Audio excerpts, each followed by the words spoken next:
Semoga kita semua senantiasa dirahmati, diberkahi, dan dibimbing oleh Allah Subhanahu wa Ta'ala dalam menjalani aktivitas kehidupan kita. Dan setidaknya mudah-mudahan seluruh rangkaian ibadah kita, puasa kita, sholat kita, tilawah Al-Quran kita diterima oleh Allah Subhanahu wa Ta'ala, yang dengan penerimaan itu semoga Allah berkenan mengabulkan doa-doa kita dan merubah kehidupan kita menjadi lebih baik dari hari-hari sebelumnya. Untuk itu, teman-teman sekalian, dalam menjemput rahmat Allah Subhanahu wa Ta'ala, ikhtiar mengoptimalkan semua hal yang bisa kita lakukan dalam menjalani pelatihan Ramadan ini, kita berupaya kembali mengkaji petunjuk Al-Quran dan hadis-hadis Nabi Muhammad SAW, baik itu terkait dengan berbagai amal yang berfungsi meningkatkan ketaatan kita pada Allah Subhanahu wa Ta'ala, khususnya dalam rangkaian hari-hari Ramadan ini. Pun demikian dengan berbagai amal yang dengan itu kita dilatih untuk meninggalkan perkara-perkara yang dilarang.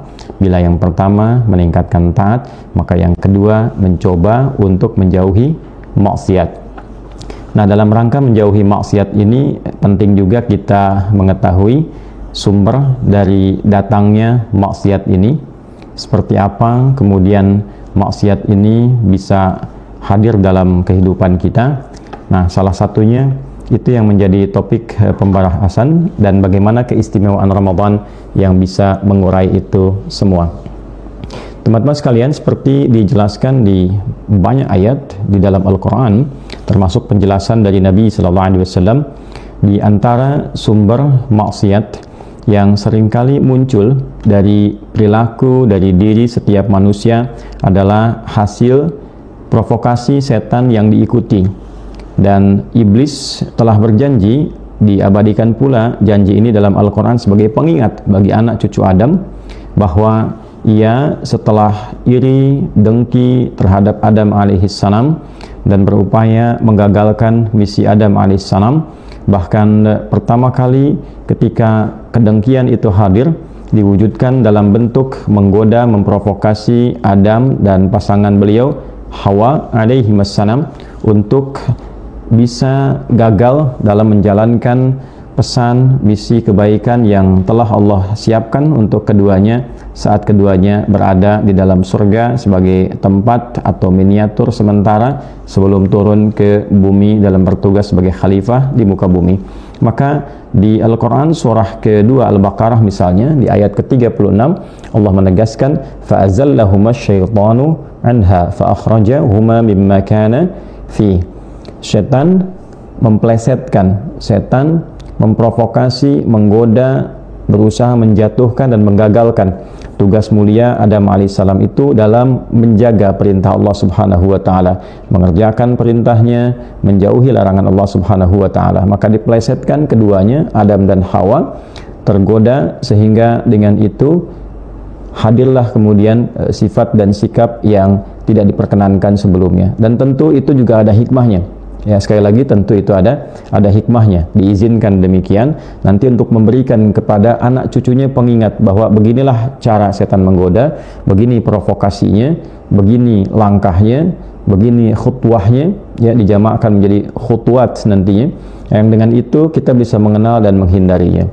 Nah, khusus untuk Ramadan, kajian kali ini ada bagian yang sangat menarik ketika Nabi SAW menyampaikan di dalam keterangan-keterangan hadis beliau, dan kemudian hadis-hadis ini didokumentasikan oleh para ulama-ulama sehingga hadir dalam kitab-kitab hadis. Di Al-Bukhari misalnya nomor hadis 3277,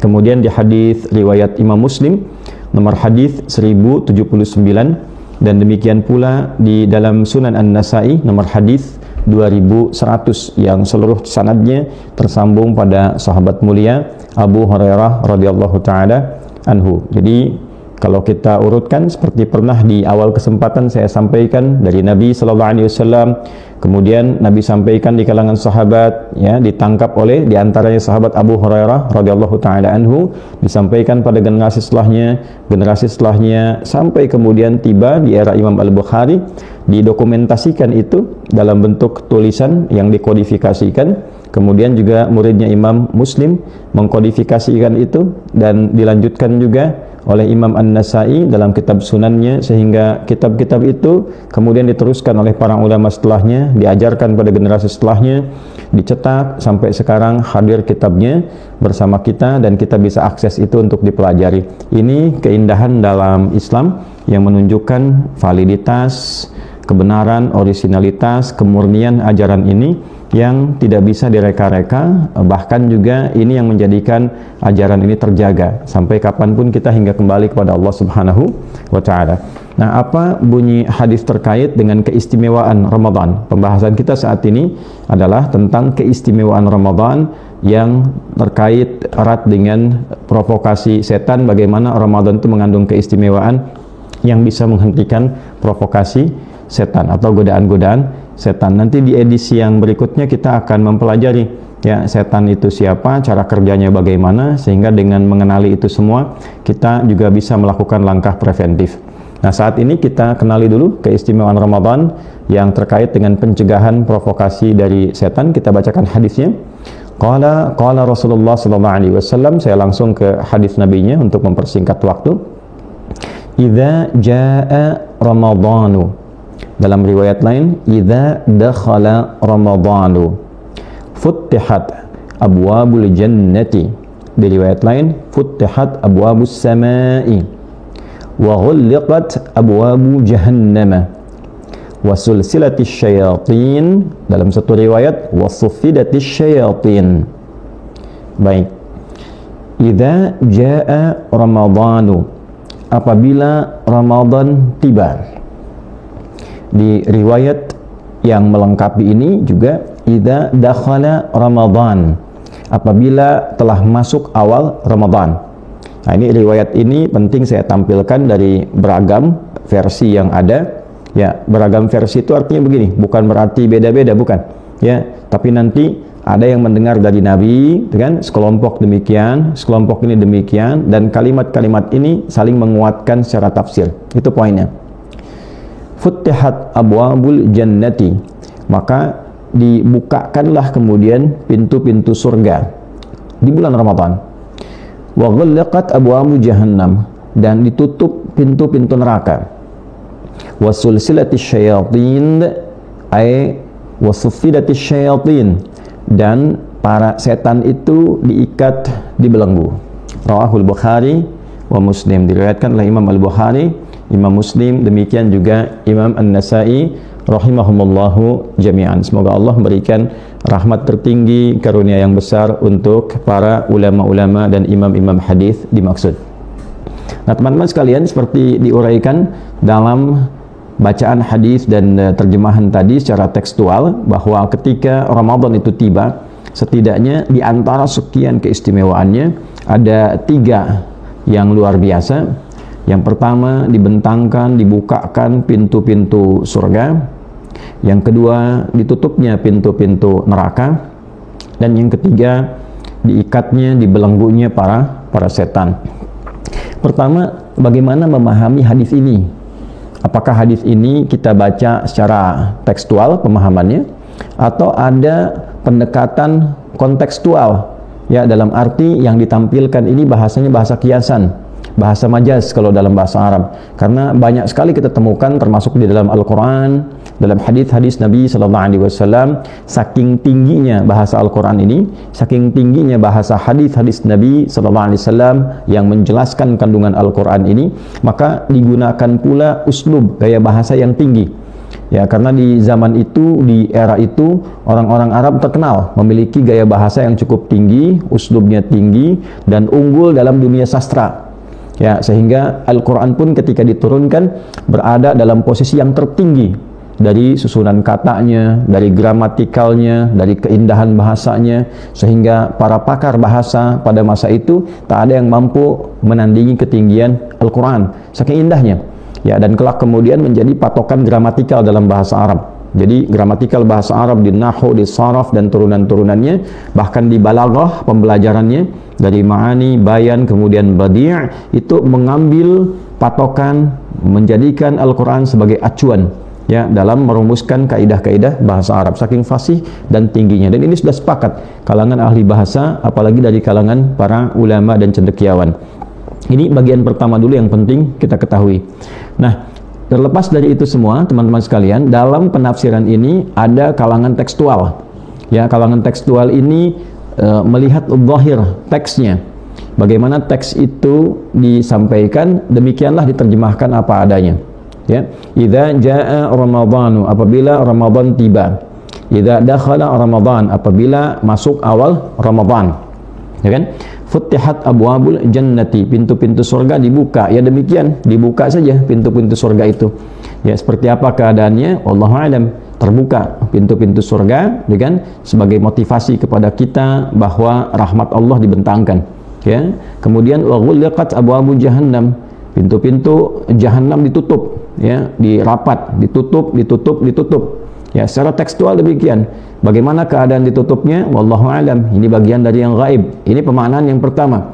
Ya, di antara keimanan kita, iman kepada yang gaib. Alladzina yu'minuna bil ghaibi. Pada hal-hal yang belum kita ketahui, kita yakin terlebih dahulu karena informasinya disampaikan oleh Allah Subhanahu wa taala. Kemudian diteruskan penjelasannya oleh Nabi Sallallahu Alaihi Wasallam. Maka pembuktian iman itu artinya iman itu yakin tanpa ragu, membuktikan keyakinan dulu karena adanya ilmu, ya, ilmu yang sampai, informasi yang akurat dari orang terpercaya, sosok paling bagus, paling baik, terkenal juga tidak pernah berdusta, ya, viral di kalangan teman bahkan lawannya, orangnya kredibel, integritasnya tinggi, ya, tidak ada celah untuk meragukannya. Maka dari sini ketika disampaikan informasi dari Nabi Sallallahu Alaihi Wasallam, maka kita yakin tanpa ragu. Nah, yakin tanpa ragu ini bahasa Arabnya disebut dengan iman namanya. Ya, iman dulu karena informasi yang sampai, keyakinan yang dihasilkan dari pengetahuan otentik yang valid, sehingga dengan itu kita merasa yakin, itu disebut dengan ilmu yakin namanya. Ilmu yakin. Nanti begitu melihat objeknya itu disebut dengan ainul yakin.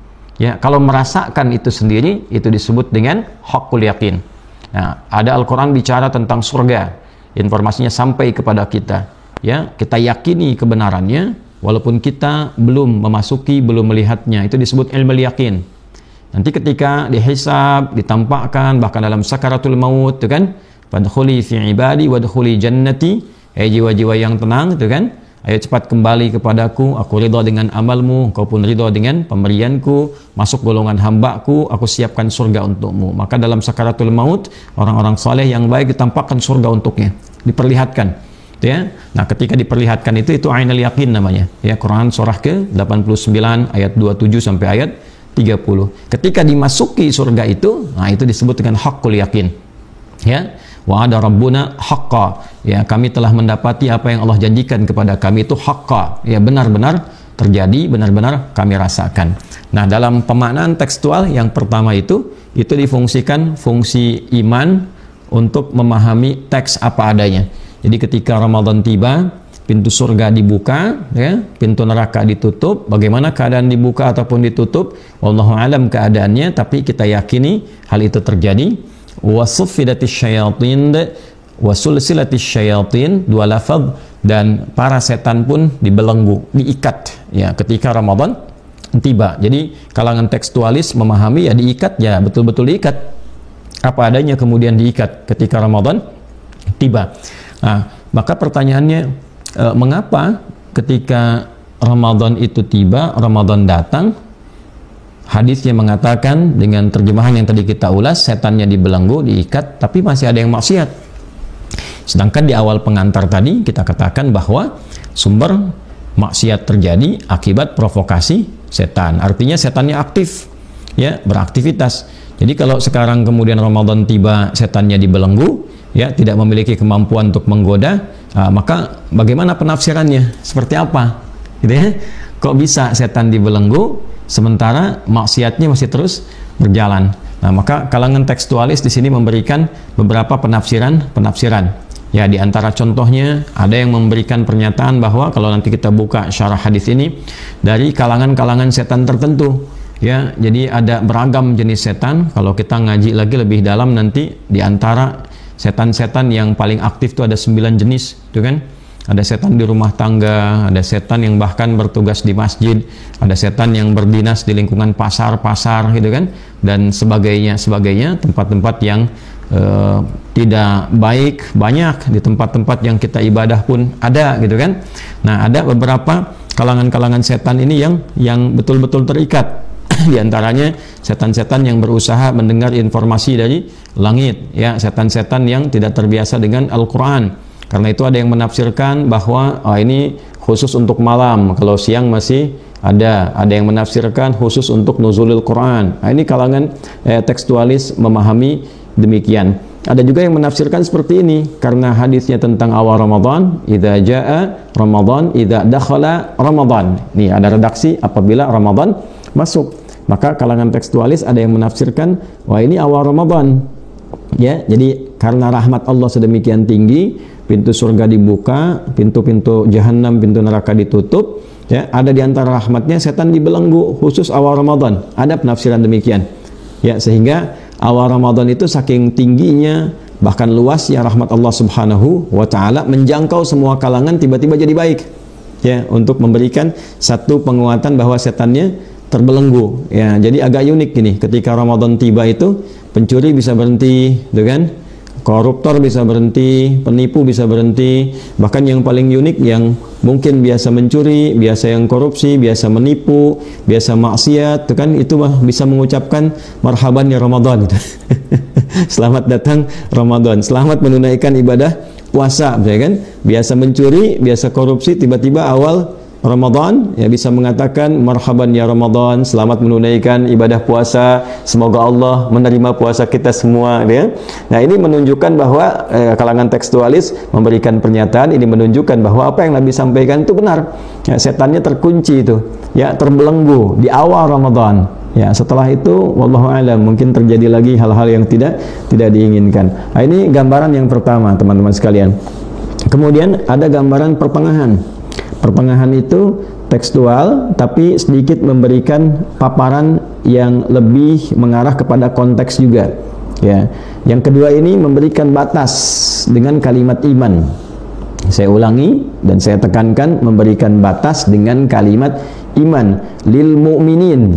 Karena mengambil satu hikmah dari keterangan di Al-Quran ketika Allah Subhanahu wa ta'ala membuka rangkaian ayat puasa dengan kalimat iman di Al-Baqarah ayat 183. Ya ayyuhalladzina amanu kutiba alaikumussyam. Hai orang-orang yang telah menyatakan dirinya beriman kepada Allah, diwajibkan bagi kalian menunaikan puasa Ramadan, kan? Nah, karena dibuka dengan kalimat iman di awalnya, maka ada yang memberikan penafsiran pertengahan antara tekstual dengan yang kontekstual. Apa penafsirannya? Ini berlaku bagi orang-orang yang beriman, yang mau menunaikan puasa dengan benar. Artinya, kalau ada orang yang menunaikan puasa, tapi puasanya tidak benar, tidak diiringi dengan iman, maka tidak berlaku hadis ini. Ya, bukan hadisnya yang tidak benar, maknanya tidak bisa dirasakan karena puasanya tidak dijalani dengan iman. Itu poinnya. Ya, jadi ketika Nabi SAW menjelaskan dalam hadis lain, misalnya di Al-Bukhari nomor hadis yang ke-38, juga nomor hadis yang ke-2014 dari sahabat Abu Hurairah radhiyallahu taala anhu, dari Nabi SAW ketika beliau menyampaikan man shoma ramadhana imanan wahtisaban. Nah, ini ada keselarasan makna di sini. Ya, siapapun yang menunaikan puasa Ramadan dengan keimanan, artinya karena Allah, ya, kalau sudah iman sudah pasti, ya, dia kerjakan karena Allah dan dia hindari maksiat. Karena iman itu tidak akan pernah mengantarkan pada maksiat. Nabi SAW pernah bersabda dalam hadis yang lain, la yasriqul mu'min 'indama yasriqu fahuwa mu'min. Tidak mungkin orang yang punya iman itu mencuri, menipu, korupsi, ya, kalau ada iman dalam dirinya. Ketika dia akan melakukan perbuatan dimaksud, imannya akan mencegahnya. Ya, ketika terfikir, iman akan menghambatnya. Jadi nggak mungkin ada koruptor yang masih ada iman dalam dirinya ketika dia korupsi, itu nggak mungkin. Ya, nah, ada penipu, ada pezina, ada perampok ketika melakukan itu, ya, ada iman dalam dirinya. Artinya imannya bermasalah, gitu kan? Wahtisaban, dan dia kerjakan ikhlas karena Allah untuk mengevaluasi dirinya. ghufira lahu ma taqaddama min dzambi. Orang-orang demikian berpotensi diampuni seluruh dosa-dosanya. Jadi orang yang pengen diampuni itu kan meninggalkan maksiat, menghindari maksiat. Nah, jalan untuk mendapatkan kekuatan menghindari maksiat itu diantaranya dengan menunaikan puasa. Karena itulah ayat puasa dibuka dengan kata iman. Ya ayyuhalladzina amanu. Di hadis ditafsir dengan iman. Man shoma ramadhana imanan wahtisaba. Jadi orang-orang yang puasanya benar, dia berupaya menunaikan puasa dengan imannya untuk menghindari dosa, bahkan supaya dosanya digugurkan. Nah, oleh karena itu ketika dia kerjakan dengan imannya, tidak mungkin dia mengikuti provokasi setan. Dalam kondisi itulah setan terikat, tak mampu menggoda orang-orang seperti ini, ya, diikat tangan-tangan mereka, tak punya kemampuan menggoda orang yang puasa dengan benar. Artinya, kalau ada orang yang tidak menunaikan puasa dengan benar, ya, ada orang-orang yang tidak berusaha menjalani puasa untuk mengoreksi dirinya, mengevaluasi diri, maka pengertian di kalangan pertengahan ini, ya, makna hadis ini tidak berlaku untuknya, ya, karena tidak ada kesungguhan untuk menunaikan puasa Ramadan dengan baik. Jadi terbelenggunya setan, diikatnya setan, ini menunjukkan terbelenggu ia, ya, tidak mampu menggoda orang yang menunaikan puasa dengan baik. Nah, teman-teman sekalian, pada penafsiran ketiga, nah ini yang kontekstual, yang memahami konteksnya apa ini secara lafaz begini, dikaji, oh arahnya ke sini, konteksnya seperti ini. Nah, ini memadukan antara awal dengan yang pertengahan tadi, tapi memberikan pemahaman yang lebih komprehensif. Nah, teman-teman sekalian, ini membahas yang pertama dari fungsi puasa dulu.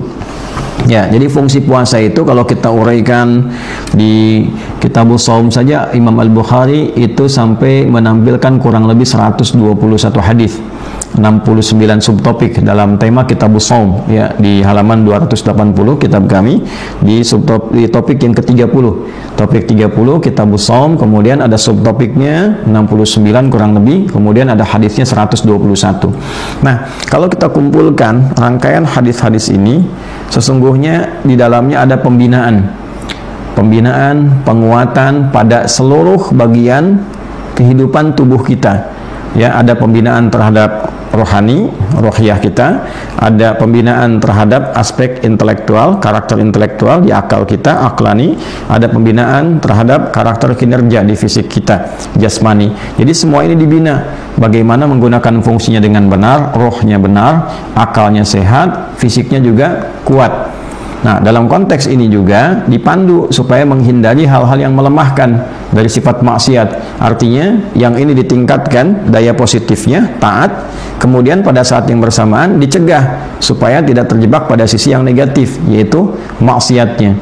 Nah, dalam pelatihan Ramadan ini, tiga-tiganya diaktifkan ini, ya, baik fisik, jasmani, aklani, kadar intelektualnya, ya, karena itu fisik kita terus, ya, berlatih meningkatkan ibadah, amal soleh, dari mulai yang fisikal langsung seperti sholat, gitu kan, yang lisan banyak zikir, baca Quran, yang harta intelektual banyak kultum di masjid-masjid, banyak kajian, banyak pembahasan, tanpa sadar itu, ya, tanpa sadar. Artinya hadis-hadis yang ditampilkan itu betul-betul wujud dalam praktek kehidupan kita, fitrah kita tergerakkan dengan itu, ya. Ini menunjukkan kebenaran Islam, kita bertuhan ini, ya, dengan sendirinya banyak kajian di mana-mana. Artinya ini benar apa yang disampaikan Quran, apa yang ditegaskan hadis itu betul, ya, valid. Kalau sudah seperti ini tanda kebenaran agama. Harusnya kita terdorong untuk betul-betul bertuhan, kembalikan kepada Allah Subhanahu wa taala. Kemudian mengisi kebutuhan spiritual.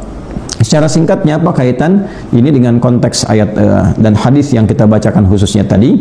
Nah, teman-teman sekalian, karena dengan pelatihan ini dia terlatih meningkatkan ketaatan dan berusaha mencegah maksiat, Jadi ketika dia tunaikan puasa, dia tunaikan dengan imannya, perbaiki dirinya, tunaikan dengan ihtisab, evaluasi fisiknya, evaluasi akalnya, dan dia komitmen untuk mengerjakan yang baik-baik. Ya, makanya di hadis yang pernah kita kaji di pertemuan yang lalu, ya, di antara keutamaan puasa itu subtopik yang kedua, ketika Nabi menyampaikan dalam hadis yang kita terima juga dari sahabat Abu Hurairah radhiyallahu taala anhu, Nabi mengatakan as-siyamu junnatun. Itu poinnya. Puasa itu kalau benar dikerjakan, dia akan membangun perisai dalam diri kita untuk mencegah segala perbuatan yang negatif, yang maksiat. Ya, fala yarfuth wala yajhal. Kan Ketika puasa itu, ketika perisainya sudah didapatkan dalam dirinya, maka dia bisa mengontrol diri.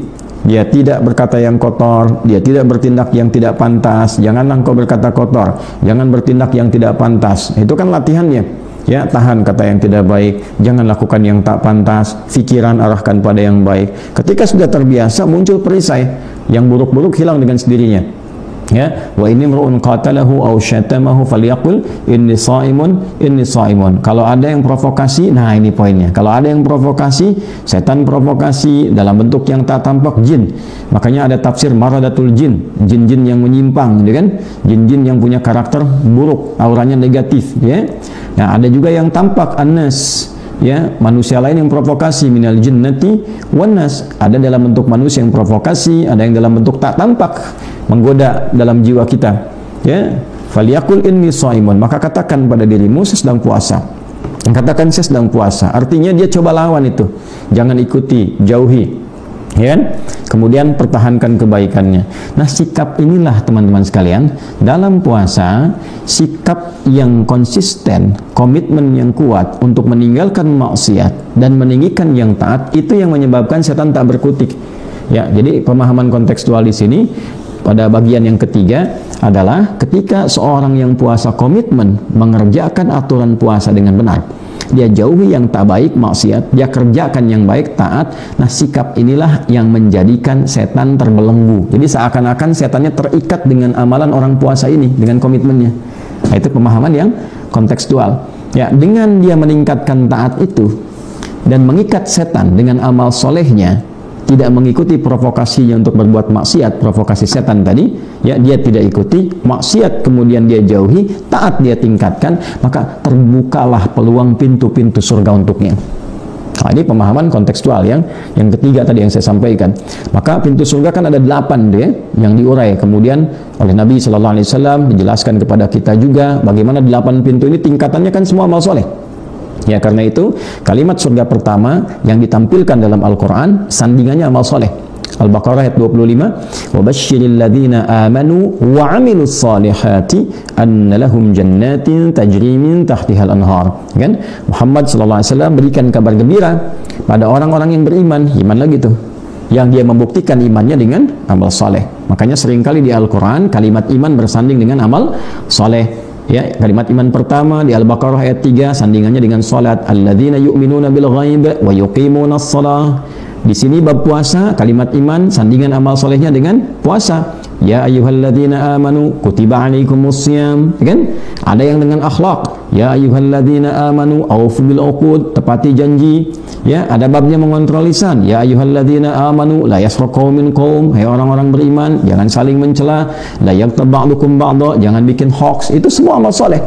Ya, ketika iman itu mendorong pada perbuatan amal soleh, artinya yang salah akan ditekan. Setan datang dengan salah, dijauhi oleh kita, tidak diikuti. Kita tingkatkan yang solehnya, yang taat dinaikkan, yang maksiat diturunkan. Nah, itulah kemudian yang menjadikan setan terbelenggu. Kemudian pintu-pintu surga berdasar amal soleh ini terbuka. Ya, karena itu nanti dalam hadis kan sangat viral. Ya, di hadis-hadis tentang puasa saja ada pintu khusus bagi orang puasa, amal solehnya. Namanya kan Ar-Rayyan. Ya, kalau kita ngaji nanti kitab Shaum kita akan temukan ya bab Ar-Rayyan, ya, bab pintu khusus untuk orang puasa namanya Ar-Rayyan. Inna fil jannati baban yuqalu Ar-Rayyan. Kata Nabi sallallahu alaihi wasallam, di dalam surga nanti ada pintu khusus disebut namanya Ar-Rayyan. La yadkhuluhu illa shaimun, ya. Nah, tidak akan masuk lewat pintu ini kecuali ahli puasa. Fanadal munadi atau kama qala sallallahu alaihi wasallam, aina shaimun, aina shaimun. Maka penjaga pintunya kemudian mulai memanggil di yaumil hisab, mana ahli puasa, mana ahli puasa, fa idza dakhaluhu ughliqa. Maka ketika sudah masuk ahli puasa ini ditutup pintunya. Ya, ada lagi babus shalah, pintu orang salat. Ada babus sedekah, pintu orang sedekah, ya kan? Sampai sahabat Sayyidina Abu Bakar Siddiq radhiyallahu taala anhu bertanya pada Nabi sallallahu alaihi wasallam, "Ya Rasulullah, ya kan, apakah ada yang dipanggil lewat beragam pintu-pintu itu, semua pintu itu?" Nabi kemudian mendoakan, "Ya, aku bermohon pada Allah, kau bermohon supaya mudah-mudahan kau termasuk ada yang di dalamnya." Artinya ada orang-orang dipanggil lewat pintu-pintu itu, saking banyaknya amal solehnya. Dari situlah kemudian beliau Sayyidina Abu Bakar As-Siddiq radhiyallahu taala anhu membuat kurikulum amal soleh.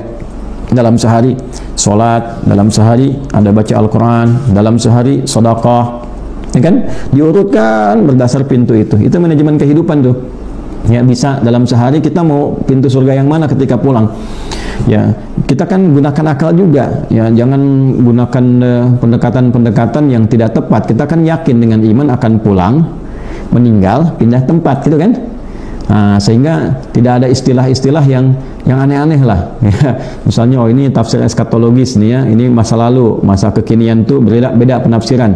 Mesti maju. Iya, maju di dunia. Setelah meninggalkan dunia kan lebih maju lagi. Ya, maju ke akhirat lagi. Artinya apa? Pemahamannya menyeluruh. Orang cerdas itu berpikir karena dia tahu dengan informasi yang valid akan mendiami tempat ini, tempat ini, tempat ini. Maka dia siapkan bekal. Nah, sekarang di dunia, setelah meninggal mau kemana?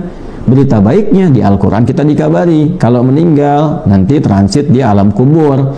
Persiapan bekalnya begini, ya kan? Kalau tidak yakin, nah silahkan tanggung resikonya. Ya, kalau yakin kerjakan amalannya. Ya, kan tidak ada ruginya kita kerjakan amal, kan meninggal juga. Ya, kalau misalnya orang-orang mengatakan tidak terjadi, tidak ada ruginya. Dunia kita kerjakan, untuk alam kubur kita cari bekal, ya kan? Akhirat juga demikian. Setelah selesai dunia, waiting roomnya di barzah alam kubur, pindah ke akhirat kan? Maka apa bekalnya? Apa yang kita siapkan? Nah, kita punya kebahagiaan, bersyukur kita, keterangannya jelas. Kalau kau meninggal begini, urutannya begini, dikubur begini, dibangkitkan begini, ayatnya jelas sekali. Tidak ada yang sejelas Quran mengurutkan itu. Dan mustahil ada yang bisa meruntutkan itu dengan jelas, presisi tinggi, kecuali Allah yang menciptakan itu semua, Tuhan yang hak. Ya, kalau bukan Tuhan nggak bisa jabarkan itu. Ya, sosok Nabi Muhammad SAW, ya, bukan Tuhan, nggak mungkin ya bisa menjelaskan itu semua. Belum pernah kemudian ada satu hal yang terjadi pada diri beliau mendapatkan pengetahuan ini dan itu tercatat dalam sejarah. Ya, dalam sejarah beliau nggak pernah belajar, nggak pernah masuk sekolah, nggak ada guru, ya, nggak ada kesempatan belajar membaca. Tiba-tiba bisa menyampaikan semua informasi ini. Wa ma yantiqu 'anil hawa in huwa illa wahyu yuha. Dan in huwa illa wahyu yuha. Ini wahyu semua. Wahyu itu artinya apa? Beritanya sumbernya dari Allah disampaikan. Bukan kebenaran ajaran Islam. Jadi balik lagi, gambaran pintu-pintu surga itu dibuka. Maksudnya orang puasa ini kan meningkatkan amal. Terbukalah dengan amalan ini, bekal dia pulang mau ngambil yang mana, sehingga terbuka peluang pintu surga. Mau cukup puasa aja, ya sudah arroyan. Saat puasa mau sedekah, ada peluang dipanggil oleh bab sedekah. Ya, saat puasa meningkatkan sholat, ada peluang dipanggil juga oleh pintu as-shalah. Jadi ketika di surga kemudian, ya, dengan izin Allah, dengan rahmatnya kita diberikan kesempatan masuk, pintu-pintu semuanya manggil. Yang jaga manggil semua. Mana nih si fulan, mana ahli puasa, mana ahli sholat, manggil semua itu, dipanggil dari semua pintu. Jadi terangkai semua, keterangan nabinya ada, ayatnya ada, hadisnya ada, nyambung untuk keseluruhannya, tersinergi. Ini menunjukkan kebenaran risalah Nabi Muhammad SAW. Kemudian wa ghallaqat abwabu jahannam, pintu-pintu neraka tertutup bagi dia, tertutup. Kenapa? Karena saat puasa dia berlatih meninggalkan maksiat. Oleh karena itu peluang pintu jahanam tertutup, pintu neraka tertutup, nggak ada maksiatnya, bagaimana mau dibuka untuknya? Nah, ini pemahaman secara kontekstualnya. Jadi intinya apa? Hadis ini mengajak kepada kita, ayo perbaiki diri, evaluasi diri. Kita ini akan meninggal. Dunia ini tempatnya sementara. Ya, dunia ini tempat yang sementara, tempat meninggal. Ya, di sini kita meninggal, bukan tempat yang abadi. Ya, kita akan meninggalkan tempat ini, pindah ke tempat lain. Nah, ini yang penting sekali kita tampilkan pada diri kita, ya kan? Jadi bukan tempat untuk tinggal. Nanti tinggalnya saat kembali ke akhirat kelak. Nah, jadi kalau kita tahu pindah alam, nah, siapkan dengan baik, perbaiki diri kita, sadari. Ya, bagaimana menyadarkan diri kita berubah menjadi lebih baik, terlepas dari pilihan kehidupan. Mau jadi guru, ulama, silahkan, tapi gunakan ilmunya yang baik. Mengajarkan orang yang baik-baik. Ya, jangan pecah belah orang, jangan diadu orang, ya, jangan dengan ilmu digunakan untuk menipu orang, ya kan? Jangan dengan ilmu digunakan untuk menyakiti orang lain. Ya, demikian kalau pilih jabatan silahkan gunakan jabatan untuk mencari kebaikan. Di dunianya dapat kedudukan. Ya, kalau baik kemudian Allah kirimkan rasa pada orang untuk menghormati, orang segan, orang hormat, ya, baik pada dia. Saat yang bersamaan siapkan akhiratnya. niatkan sebagai ibadah, buat kebijakan yang baik-baik, bukan sekedar viral supaya orang tahu, ya nggak apa-apa bikin konten, nggak ada masalah yang dengan itu memberikan edukasi, ya tapi kita tidak niatkan pada hal yang buruk. Nah, niat menghindari yang buruk itu niat ria, niat sum'ah, niat untuk popularitas semata, itu untuk bekal supaya dengan pencegahan ini kita mendapatkan poin bekalnya untuk pulang ke akhirat. Itu kalau masalah dunia semua orang punya pilihan, kan? Tapi ada satu yang pasti meninggal. Bekalnya apa? Ya, kalau baik di dunia saja, ya, kemudian tidak pernah ibadah, ya dunianya akan dapat. Dunia akan dapat. Wa qadimna ila ma 'amilu min amalin faj'alnahu haba'an manthura. Sudah ada ayatnya, tuntas sekali. Ya, jadi kalau ada bahkan yang tidak bertuhan tapi dunianya baik, dari dulu sudah ada. Ya, misal di dunia ini punya jabatan baik, bagus, tapi nggak kenal Tuhan, nggak kenal Allah misalnya, kan? Nah, maka baiknya akan di dunia diberikan oleh Allah dengan hukum dunia. Wa qadimna ila ma 'amilu min amal. Di dunia diberikan, silakan. Orang senang dengan dia, apresiasi kinerjanya, gitu kan? Memberikan jalan ruang yang baik-baik, bagus, bisa jujur, bagus, kredibel, baik. Tapi nggak kenal Allah misalnya, dia nggak siap untuk bekal pulang. Ya kan, hukum akhirat juga harus adil. Ya, dunia dihukumi dengan dunia, akhirat dihukumi dengan akhirat. Kan tempat begitu, ya kan? Anda misalnya orang mana nih? Ya, misalnya kita orang Indonesia, kita semua orang Indonesia mau pergi ke Malaysia yang berlaku kan hukum Malaysia. Kita pergi ke Amerika yang berlaku hukum Amerika. Kita pergi ke Cina berlaku hukum Cina. Nggak bisa kita bawa dari Indonesia ke Amerika pengen memberlakukan hukum Indonesia. Biasa masuk toilet di Indonesia, ke Amerika pengen pakai hukum toilet Indonesia, nggak bisa, kan?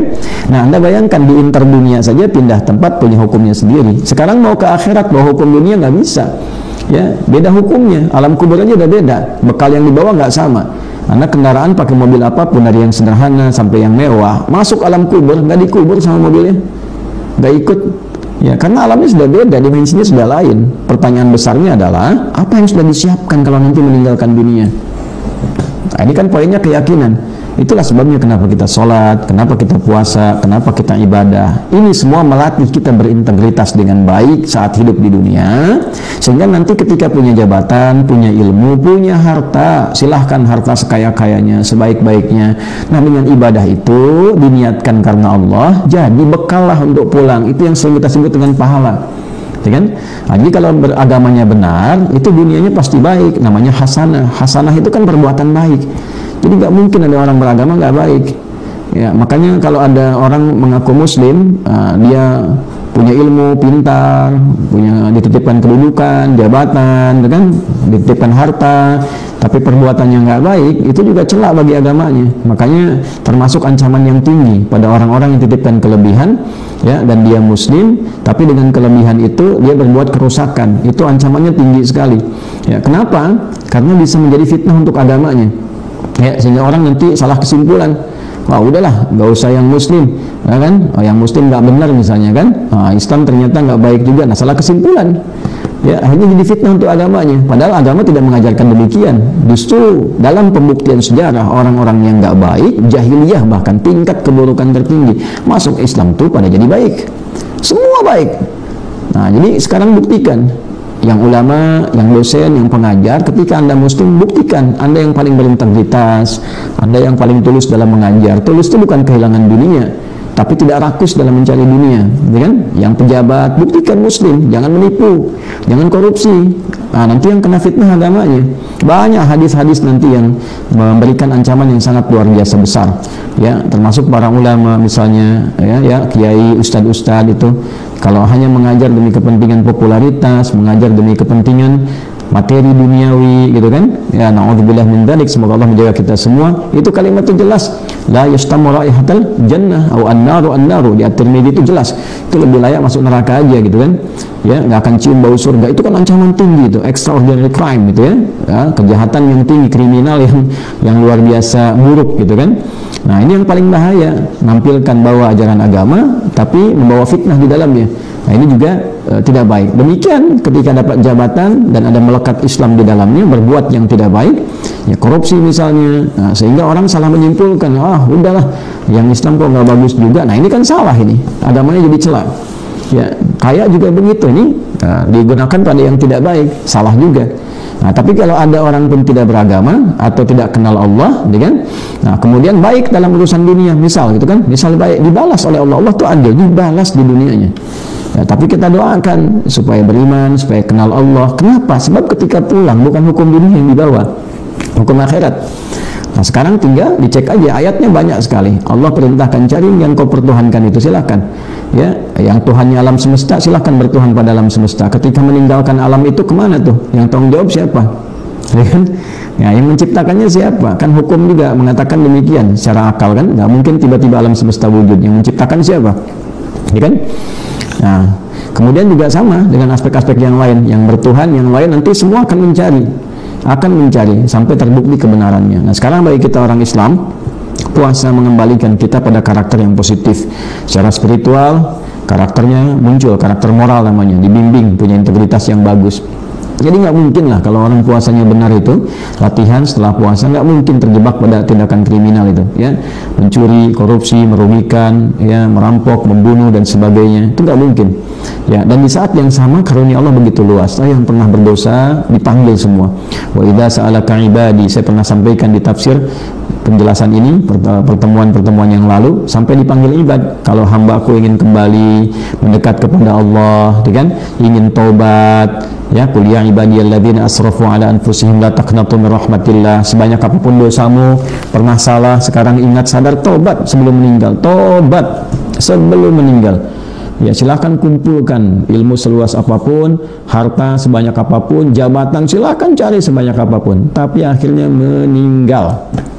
Itu poinnya, ya kan? Pada akhirnya pulang. Nah, ketika meninggal itu artinya kan meninggalkan dunia, pindah kemana? Tanya bekalnya apa? Kan udah sering lihat, udah sering lewat kuburan, udah sering lihat orang meninggal, jenguk orang meninggal. Kan begitu dikuburkan dunianya nggak ikut, gitu kan? Bahkan yang ngantar pun pulang lagi. Ya, belum pernah rasanya kita lihat yang nangis-nangis di atas kuburan juga pengen ikut dikubur, kan itu juga nggak pernah tampak gitu ya. Nah, oleh karena itu kita kembalikan ke hadis tadi, futihat abwabul jannah, banyak peluang kebaikan dibuka untuk kita supaya mencari bekal yang baik untuk pulang. Maka Ramadan ini momentum yang sangat bagus, menata kembali, mengembalikan kembali diri kita pada yang baik-baik, ya, pada yang mulia sifatnya. Kemudian wa ghallaqat abwabu jahannam, pintu-pintu neraka ditutup karena kita tekad gak mau berbuat maksiat lagi. Sudah, sehingga tertutup itu. Wa sulsilatis syayatin atau sulsilatis syayatin, setan dibelenggu. Ya, setan diikat karena tak mampu lagi menggoda. Terikat itu ada makna di dalamnya secara kontekstual dalam kiasannya, karena kita sudah komitmen mendekati Allah dengan kebaikan, mengabaikan provokasi setan, seakan-akan diikatlah setan itu dengan komitmen kita tadi. Nah, inilah 3 tafsir terkait hadis yang dimaksudkan. Jadi kalau misalnya ada orang yang masih berbuat maksiat saat Ramadan, ya kan, bukan setannya tidak diikat, tapi manusia yang masih aktif berbuat maksiat. Gitu ya. Allahnya sudah maha baik mengikat setan, manusianya malah yang buka setan itu sendiri. Nah, bahasa bebasnya kan begitu, supaya dia aktif lagi. Nah, jadi kalau puasanya benar, tarawih itu nggak ada yang ngilang sendal, apalagi yang ngilangin kotak infak gitu kan. Nah, jadi kalau di rumah Allah saja sudah berani mencuri, artinya ada sesuatu yang salah. Tapi kalau rakyat sudah berani masuk ke masjid mencuri, nah artinya ada sesuatu yang sudah nggak tepat di lingkungannya, ya kan? Nah, itu mesti hati-hati. Kalau sudah rata dari sifat keburukan, dicek. Barangkali yang extraordinary crime itu sudah banyak menyebar, sehingga orang sudah lupa dengan taat, ya, banyak terjerumus pada maksiat. Extraordinary crime itu yang paling parah, itu mesti hati-hati. Ya, 1, zina dengan segala bentuknya, pornografi, porno aksi, LGBT. Coba cek tuh pemerintah di setiap bagian daerah-daerahnya. Ya, apalagi kalau sudah ada LGBT, itu bahaya itu bahaya. Ya, Trump aja seteram-teramnya itu, ya, POTUS Amerika yang sekarang itu kan begitu dilantik langsung mengeluarkan, ya, 1 putusannya apa, melarang LGBT kan, ya, walaupun banyak protes ini itu dan seterusnya, tapi mengerti. Di Rusia juga sama, ya, di Rusia itu Putin seputin-putinnya itu masih melarang itu. Ya, masa di negara kita mayoritas muslim terbesar paham itu, ya kan, dan di ajaran juga agama lain saya yakin juga menilai bahwa itu keliru, gitu kan. Nah, itu kalau udah banyak menyebar di mana-mana, pasti penyakitnya melahirkan penyakit sosial. Hati-hati, itu penyakit sosial itu pasti itu, ya. Yang kedua apa? Judi itu mau online, mau onsite atau offline, mau macam-macam, itu penyakit sosial. Nah, ya, Nah sekarang pun harusnya dilihat tuh, ya saya juga heran juga ini kajian-kajian Islami komennya banyak tuh, komen-komen buzzer yang judi itu masuk itu, kok bisa ya? Nah kan gampang itu patroli-patroli kepolisian cyber itu, nah, telusuri aja itu, masa nggak bisa ditangkap gitu kan? Ya ini kan lagi ceramah agama, ada juga yang bagus konten-konten yang lain, tiba-tiba komen-komen judi itu masuk tuh, ya kampanye-kampanye judi itu kan bisa ditelusuri, sistem kita kan udah canggih, masa nggak bisa ditangkap itu? Ya hari ini ceramah dihilangin satu muncul yang lain, besok ada lagi, kan ada patroli itu, ya alat sadapnya sudah bagus, ya alat untuk melacaknya sudah hebat, nggak mungkin nggak ketahuan itu.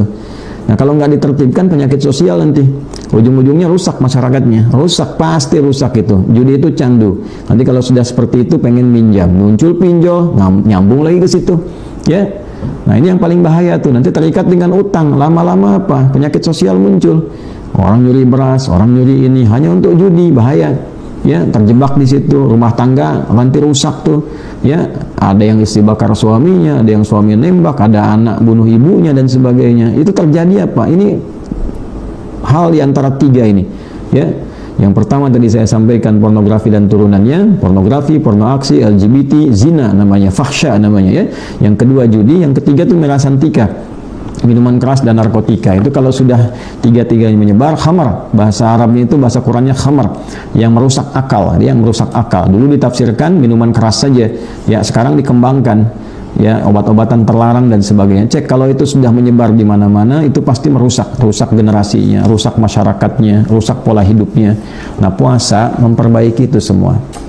Puasa memperbaiki itu semua. Jadi kalau puasanya benar di setiap kita itu melatih karakter moralnya baik, secara pribadi baik, nanti akan ada kesadaran kolektif menyeluruh, ya kan? Semua jadi baik lagi.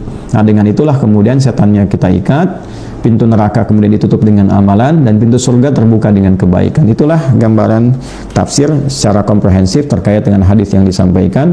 Dan kembali pilihannya kepada kita semua, apakah mau jadi hamba yang benar atau tetap bertahan pada keburukan. Tapi pesan penting yang perlu kita kaji adalah, teman-teman sekalian, kita masih dapat kesempatan hidup sampai hari ini. Tidak sedikit sahabat kita yang dulu menemani, sekarang sudah tidak ada di samping kita. Dulu ikut bareng tarawih, sekarang sudah meninggal. Dulu ikut i'tikaf, sekarang sudah tidak ada, ya kan? Dulu hadir membersamai olahraga, sekarang sudah pindah ke tempat lain, ya kan? Wallahu a'lam keadaannya, kita sering doakan dalam kebaikan, tapi poinnya satu saat kita akan berada di posisi itu. Allah masih baik dan sangat baik dan tetap akan baik kepada kita sepanjang kita mau mendekat kepada Allah. Diberikanlah kesempatan Ramadan. Kalau dengan Ramadan tahun ini belum mampu kita punya tekad untuk memperbaiki diri, maka butuh Ramadan berapa kali lagi? Butuh Ramadan berapa kali lagi? Maka mudah-mudahan ini menjadi lahan koreksi kita untuk kebaikan. Apapun yang disampaikan pada hakikatnya adalah titipan supaya kita menjadi lebih baik. Pun bagi saya pribadi, berusaha dan berusaha. Ya, itu yang kita bisa lakukan, dan kita mendoakan, jangan menghukumi orang, kita doakan. Semua kita tetap dengan kacamata sayang. Apa yang diuraikan tadi bukan ingin menunjuk pada pihak-pihak tertentu ini dan itu, tidak, tapi karena rasa sayang kita mendoakan kepada Allah semoga sifat-sifat kurang baik ini dihempaskan dari dalam diri kita, mampu kita mengikat para setan itu sehingga kita menjadi pribadi yang lebih mulia di hadapan Allah Subhanahu wa taala. Teman-teman, selamat menunaikan ibadah siam Ramadan. Mohon dimaafkan banyak hal yang kurang, yang tidak tepat, mungkin yang salah diuraikan. Semoga Allah bisa memberikan petunjuk kepada kita dengan lebih baik untuk mengikuti petunjuk Nabi sallallahu alaihi wasallam. Terima kasih. Subhanakallahumma rabbana wa bihamdika nasyhadu an la ilaha illa anta nastaghfiruka wa natubu ilaik. Wa akhiru da'wana alhamdulillahi rabbil alamin. Assalamualaikum warahmatullahi wabarakatuh.